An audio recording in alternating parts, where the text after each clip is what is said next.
morning everyone. I am Nisha Dubey as a physics teacher in Krishna Public School. Question number 8. Now see question number 8. Two objects of masses 100 gram and 200 gram are moving along the same line.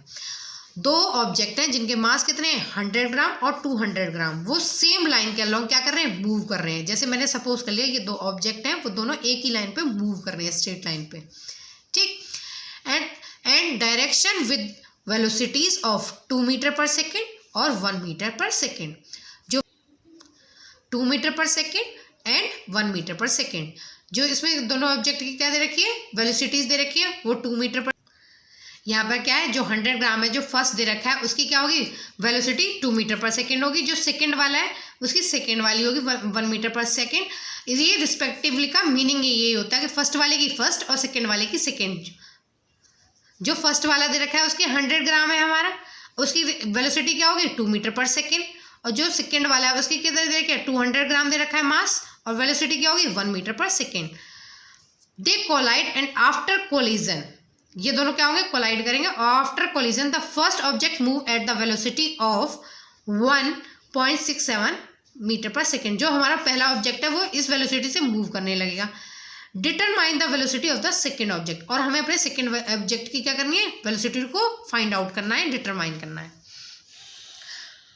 Mass of first object m1 कितना है 100 ग्राम। इसे क्या, ये ग्राम में given है, इसे 1000 से divide कर देंगे तो ये क्या हो जाएगा, केजी में कन्वर्ट हो जाएगा, तो 0.1 kg। Mass of second object m2 कितना है 200 ग्राम, इसे भी 1000 से क्या कर देंगे, हम डिवाइड कर देंगे, तो हमारा ये कितना होगा 0.2 kg। अब velocity of first object before collision हमें कितनी दे रखी थी फर्स्ट ऑब्जेक्ट की, u1 की, u1 सपोज कर ली हमने क्यों फर्स्ट ऑब्जेक्ट है तो 2 मीटर पर, और ये वेलोसिटी क्या है हमारी इनिशियल है तो हमने इसे u1 सपोज कर लिया 2 metre per second. Velocity of second object before collision, इसे u2 सपोज कर लिया क्योंकि ये भी इनिशियल है और ऑब्जेक्ट सेकेंड है तो 1 मीटर पर सेकेंड।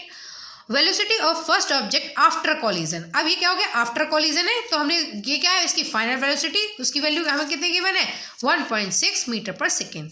सेकेंड वाले की हमें फाइंड आउट करनी थी तो हम उसे क्या कर लेंगे, लेट कर लेंगे। Let velocity of second object before after collision v2, उसे हमने क्या सपोज कर लिया v2 है वो। Momentum of both object before collision क्या होगा, m1 plus u1 plus m1 multiply u1 plus m2 multiply u2। अब यहाँ पे मास हमें फर्स्ट ऑब्जेक्ट का कितना था 0.1 और वेलोसिटी कितनी थी 2 और प्लस एज इट इज, और जो मास है हमारे सेकेंड ऑब्जेक्ट का वो कितना है 0.2 और वेलोसिटी कितनी थी 1। जब 2 की मल्टीप्लाई 0.1 से करेंगे तो क्या आएगा 0.2 और ये भी क्या हो जाएगा 0.2। जब 0.2 को ऐड करेंगे तो बन जाएगा 0.4 kg metre per second. Momentum of both object after collision क्या होगा, m1 multiply v1 plus m2 multiply v2। मास जो हमें फर्स्ट ऑब्जेक्ट का गिवन था कितना है वो 0.1, वेलोसिटी भी गिवन थी आफ्टर कॉलिजन वो कितनी थी 1.67 प्लस और मास m2 गिवन था 0.2 और वेलोसिटी हमने v2 इस क्या कर लिया था, सपोज कर लिया था, तो हमारा फाइनली क्या होगा 0.167 plus 0.2 v2। According to the law of conservation of momentum क्या होगा, equal to momentum before collision. अब दोनों की वैल्यू क्या कर देंगे, इक्वेट कर देंगे, तो 0.167 प्लस 0.2 v2 इक्वल टू 0.4।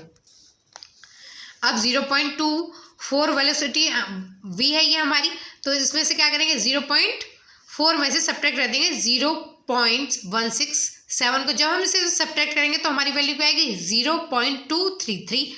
अब जो इधर मल्टीप्लिकेशन में गिवन होता है वो दूसरी साइड जाके क्या होता है, डिवाइड हो जाता है, तो डिवाइड कर देंगे 0.233 को किससे 0.2 से। जब हमने क्या करा, इसे पॉइंट को शिफ्ट करा हटाया तो यहाँ पे क्या हो जाएगा 1000 और इसका हटाएंगे तो यहाँ आ जाएगा 10 और 10 से 10 कैंसिल हो गई। जब हम इन दोनों को 200 से डिवाइड करेंगे 233 को तो हमारा आंसर आएगा, वेलोसिटी आएगी v2 1.165 मीटर पर सेकेंड। ये सेकेंड ऑब्जेक्ट की फाइनल वेलोसिटी है हमारी। Now we start NCERT exercise question answer. Now see question number first. An object experiences a net zero external unbalanced force, जो हमारा object है वो experience कर रहा है कितनी, zero external force. It is possible for the object to be travelling with a non zero velocity, जो उसकी वेलोसिटी क्या है, non zero. If yes state the condition, यहाँ पे भी क्या, that must be placed on the magnitude and direction of the velocity. If no, इसमें हमें क्या बताना है, इसमें कंडीशन बतानी है और किसके साथ, डायरेक्शन के साथ. यस होगा तो भी और नो है तब भी. If no provide a reason. अब क्या है, according to Newton's first law of motion, first law के according no net external is needed to move an object with constant velocity. कैसी वेलोसिटी होगी, कॉन्स्टेंट होगी हमारी. सो एन ऑब्जेक्ट जब हमारी मूविंग बॉडी होती है उसे कोई according to first Newton's first law उसे कोई एक्सटर्नल फोर्स की रिक्वायरमेंट नहीं होती मूव करने के लिए, और जब उसकी क्या होती है, कॉन्स्टेंट वेलोसिटी होती है. So an object travel with a constant velocity, जो हमारा ऑब्जेक्ट क्या होता है, कॉन्स्टेंट वेलोसिटी से मूव करता है. So an object travel with a constant velocity, constant velocity से मूव करता है और नॉन जीरो होती है, वो क्या होती है, non zero. When it experience a net zero external unbalanced force, और यहाँ पे जो एक्सटर्नल फोर्स लगती है वो क्या होती है, नेट जीरो होती है, कोई मतलब इफेक्ट नहीं होता, जीरो रहती है. The magnitude of the velocity is constant, और मैग्नीट्यूड की जो वैल्यू होती है वो कांस्टेंट रहती है. And direction is the same in the beginning, और डायरेक्शन भी क्या रहती है, इसकी सेम रहती है जो स्टार्टिंग में होती है वही.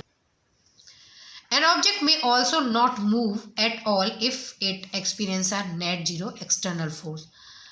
ऐसी कंडीशन भी हो जाती है कि जब हमारी नेट एक्सटर्नल फोर्स क्या हो जाती है, जीरो हो जाती है, तो हमारा ऑब्जेक्ट मूव ही नहीं करता. This is because the object may be at rest in the beginning. ये जब होती है कंडीशन जब हमारा ऑब्जेक्ट स्टार्टिंग में क्या इसमें होता है, rest position. Question 2, when a carpet is beaten with a stick dust comes out of it. Explain. क्या होता है जब हम कारपेट को बिट करते हैं तो स्टिक से, तो हमारे डस्ट पार्ट, तो क्या करते हैं हम कारपेट को जब बिट करते हैं स्टिक से तो उसके डस्ट पार्टिकल्स क्या हो जाते हैं, बाहर निकल जाते हैं, और हमें ये उसे एक्सप्लेन करना है ऐसा क्यों होता है. When a carpet is beaten with a stick the dust particles come out of it because of law of inertia. ये किसकी वजह से होता है, लॉ ऑफ इनर्शिया की वजह से. Initially the dust particles are at rest along with the carpet. Starting में क्या होता है, जो हमारे डस्ट पार्टिकल्स होते हैं वो किस में होते हैं, रेस्ट में होते हैं, जिसकी वजह से क्या होता है, रेस्ट कारपेट के साथ रहते हैं. Beating the carpet to move but the dust particle remain at rest.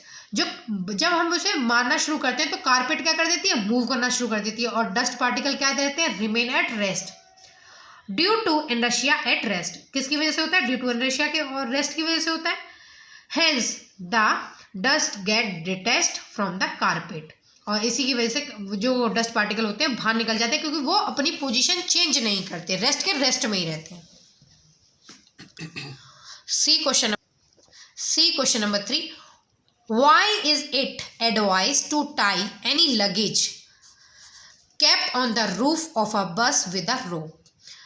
पर रखते हैं बस की पे, तो हम उसे किससे टाई करते हैं, ऐसा एडवाइस क्यों दिया जाता है कि उसे हमें टाई करना चाहिए रोप से. क्यों, गिर जाएगा अगर हम उसे बांध कर नहीं रखें, इसलिए हम क्या ये एडवाइस करते हैं कि उसे टाई अप करके रखो. Our luggage is usually tied with a rope on the roof of buses. ज़्यादातर हम क्या करते हैं, यही होता है ना, बांध कर रखते हैं कोई भी सामान, जब भी रूफ पे रखते हैं बस की या गाड़ी की, किसी भी चीज़ की. व्हेन अ मूविंग बस suddenly stops, the luggage on its roof tend to continue in the state of motion due to inertia of motion. क्या होता है, जो उसके रूफ पे जो भी चीज़ रखी होती है वो भी क्या आ जाता है, मोशन में आ जाता है. जो हमारा जो रूफ पे क्या होता है, जो भी हम सामान रखते हैं वो भी मोशन में ही होता है, तो मोशन में ही रहने की कोशिश करता है due to inertia of motion. This to avoid the falling of the luggage, और इसी की वजह से जो हमारा लगेज फॉल डाउन ना हो, it is tied with the rope on the roof of a बस. इसी की वजह से हम इसे टाई अप करके रखते हैं रूफ पर.